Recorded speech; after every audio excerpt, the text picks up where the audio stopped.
Welcome to the One Year Bible, February 14. The Old Testament reading, Exodus chapter 37, verse 1 through chapter 38, verse 31.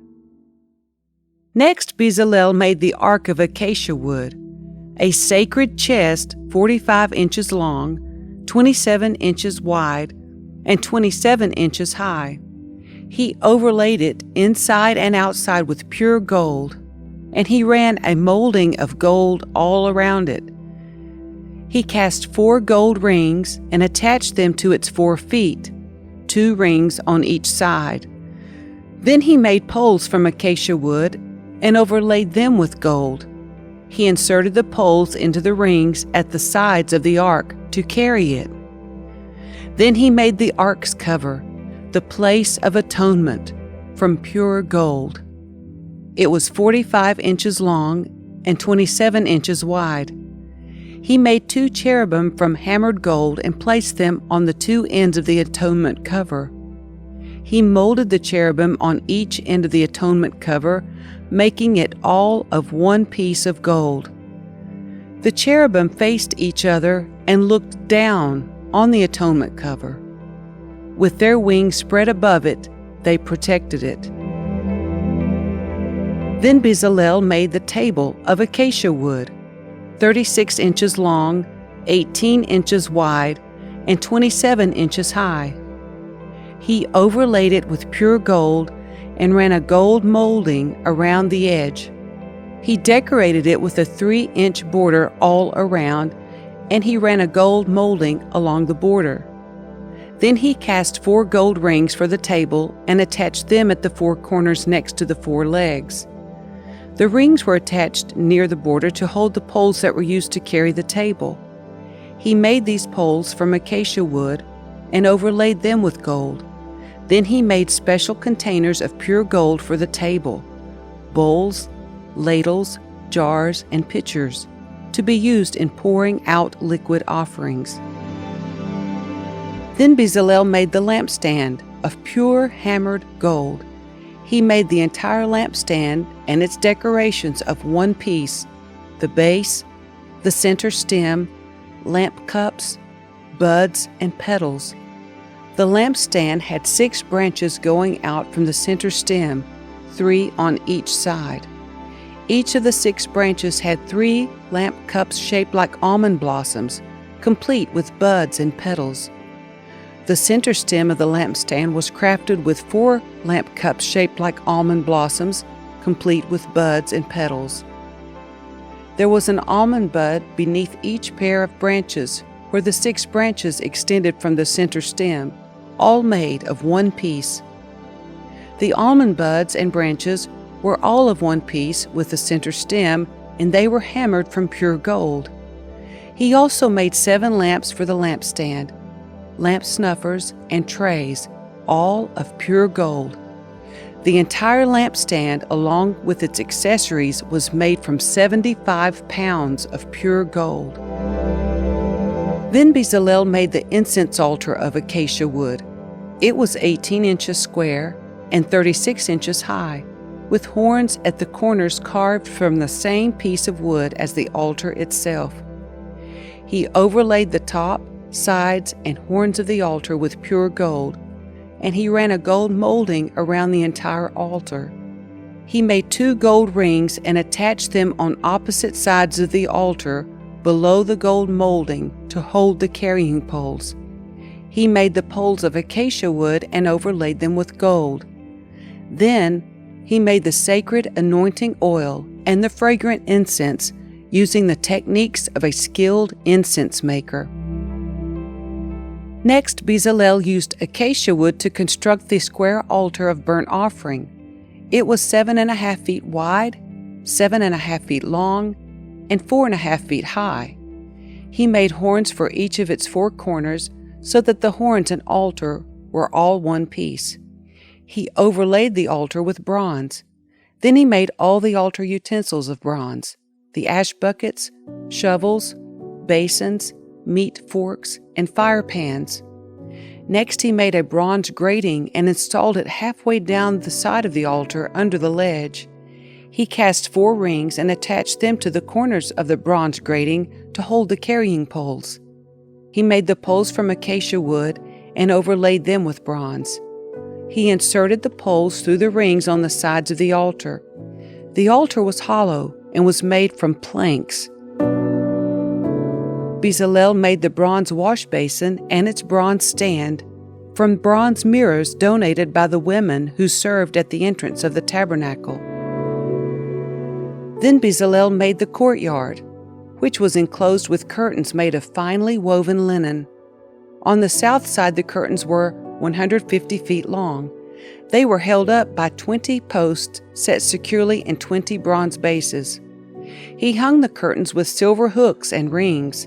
He made a similar set of curtains for the north side, 150 feet of curtains held up by 20 posts set securely in bronze bases. He hung the curtains with silver hooks and rings. The curtains on the west end of the courtyard were 75 feet long, hung with silver hooks and rings, and supported by 10 posts set into 10 bases. The east end, the front, was also 75 feet long. The courtyard entrance was on the east end, flanked by 2 curtains. The curtain on the right side was 22.5 feet long and was supported by 3 posts set into 3 bases. The curtain on the left side was also 22.5 feet long and was supported by 3 posts set into 3 bases. All the curtains used in the courtyard were made of finely woven linen. Each post had a bronze base, and all the hooks and rings were silver. The tops of the posts of the courtyard were overlaid with silver, and the rings to hold up the curtains were made of silver. He made the curtain for the entrance to the courtyard of finely woven linen, and he decorated it with beautiful embroidery in blue, purple, and scarlet thread. It was 30 feet long, and its height was 7.5 feet, just like the curtains of the courtyard walls. It was supported by 4 posts, each set securely in its own bronze base. The tops of the posts were overlaid with silver, and the hooks and rings were also made of silver. All the tent pegs used in the tabernacle and courtyard were made of bronze. This is an inventory of the materials used in building the tabernacle of the covenant. The Levites compiled the figures as Moses directed, and Ithamar, son of Aaron the priest, served as recorder. Bezalel, son of Uri, grandson of Hur of the tribe of Judah, made everything just as the Lord had commanded Moses. He was assisted by Aholiab, son of Ahisamach of the tribe of Dan, a craftsman expert at engraving, designing, and embroidering with blue, purple, and scarlet thread on fine linen cloth. The people brought special offerings of gold, totaling 2,193 pounds, as measured by the weight of the sanctuary shekel. This gold was used throughout the tabernacle. The whole community of Israel gave 7,545 pounds of silver, as measured by the weight of the sanctuary shekel. This silver came from the tax collected from each man registered in the census. The tax is 1 bika, which is half a shekel, based on the sanctuary shekel. The tax was collected from 603,550 men who had reached their 20th birthday. The 100 bases for the frames of the sanctuary walls and for the posts supporting the inner curtain required 7,500 pounds of silver, about 75 pounds for each base. The remaining 45 pounds of silver was used to make the hooks and rings and to overlay the tops of the posts. The people also brought as special offerings 5,310 pounds of bronze, which was used for casting the bases for the post at the entrance to the tabernacle and for the bronze altar with its bronze grating and all the altar utensils. Bronze was also used to make the bases for the posts that supported the curtains around the courtyard, the bases for the curtain at the entrance of the courtyard, and all the tent pegs for the tabernacle and the courtyard.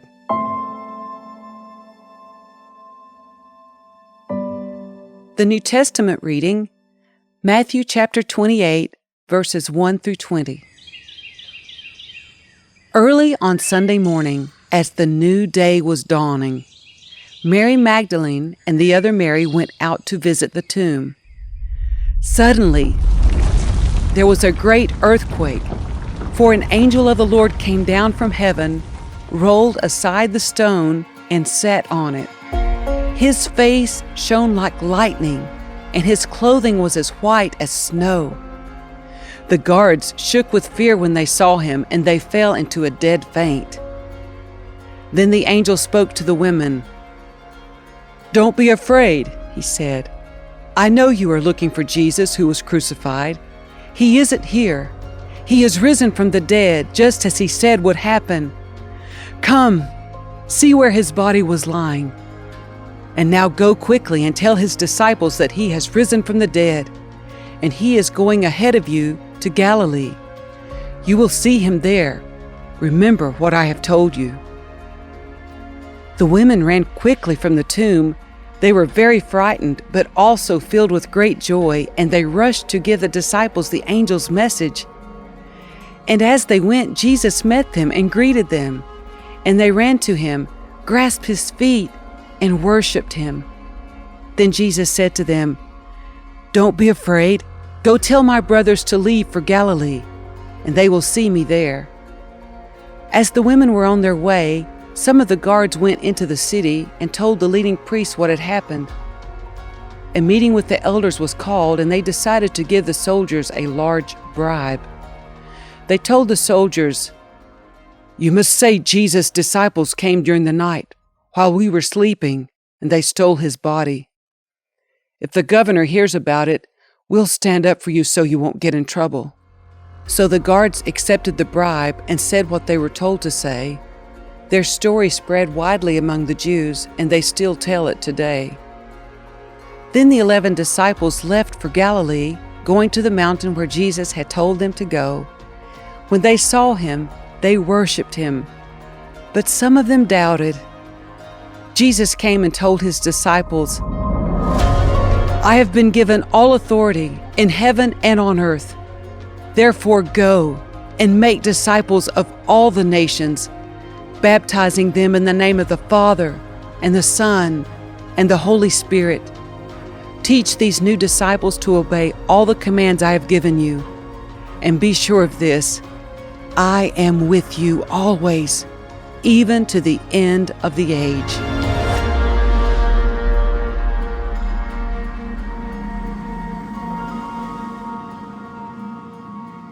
Psalm 34, verses 11 through 22. "Come, my children, and listen to me, and I will teach you to fear the Lord. Does anyone want to live a life that is long and prosperous? Then keep your tongue from speaking evil, and your lips from telling lies. Turn away from evil and do good. Search for peace and work to maintain it. The eyes of the Lord watch over those who do right. His ears are open to their cries for help. But the Lord turns his face against those who do evil. He will erase their memory from the earth. The Lord hears his people when they call to him for help. He rescues them from all their troubles. The Lord is close to the brokenhearted. He rescues those whose spirits are crushed. The righteous person faces many troubles, but the Lord comes to the rescue each time. For the Lord protects the bones of the righteous. Not one of them is broken. Calamity will surely destroy the wicked, and those who hate the righteous will be punished. But the Lord will redeem those who serve him. No one who takes refuge in him will be condemned.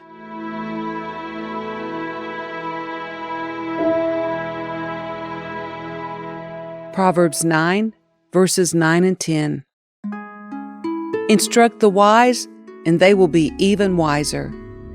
Teach the righteous, and they will learn even more. Fear of the Lord is the foundation of wisdom. Knowledge of the Holy One results in good judgment.